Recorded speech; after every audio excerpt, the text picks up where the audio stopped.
औरंगजेबने बेग नावाच्या त्याच्या सरदारास आदेश दिला की माझ्या भावाला पकडून आण. आणि हा नजर बेग चिल्ला नाव आहे त्याचं, हा गेला आणि सक्कर आणि भक्कर मधून दारा सुटोला त्याने धरलं आणि दिल्लीमध्ये आला.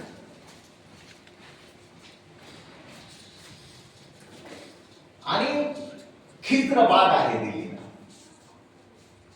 त्या खिस्र बागेमध्ये संध्याकाळच्या वेळेला औरंगजेब बसलेला आहे आणि नजरबेग चिल्लाला सांगितलं की जा दारा सुतोचं मुंडकं घेऊन ये.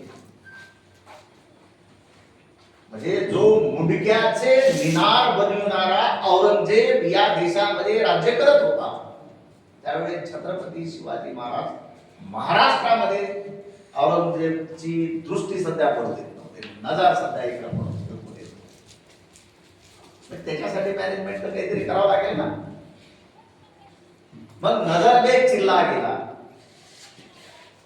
त्यावेळेस दारा सुकोचा मुलगा म्हणला की मेरे अब्बा को मत मारो.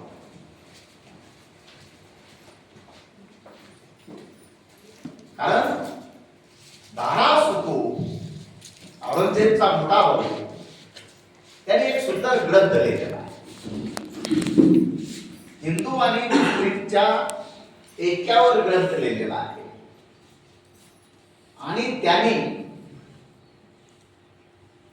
पुराणाचं दारा सुकोनी पुराण जे आहे वेद पुराणाचं उर्दू मध्ये अनुवाद पण केलेला होता. म्हणजे हिंदूच्या बाबतीमध्ये मवाळ धोरण होतं. मग हा नजरबेग जातो, जो गादीवर दिल्लीच्या बसणार होता राजा, त्याला खाली पाडतो, त्याचं मुंडकं कापतो आणि थाळीमध्ये घेऊन औरंगजेबच्या समोर घेतो. मग औरंगजेबच्या समोर रात्रीची वेळ होती, दिवस मावळायला गेलेला होता, रक्ताने माखलेला चेहरा होता, तो त्याला पुसायला होतो. पुस. नजरबेग त्याला पुसतो.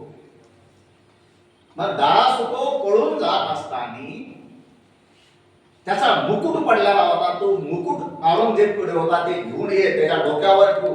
बसतो काय याला ती बघ, कारण दुसऱ्याच मुंडकं आणलं तर फितूर जर झालेला असला तर मग ते दुसऱ्याचं मुंडकं आहे का कसं ते बघतो, लाईट लावतो, रोशनदानी लाव आणि त्या लाईटीमध्ये बघतो की हा माझा भाऊ आहे. खंजीर काढतो, त्याच्या डोक्यामध्ये मारतो, ले जाओ.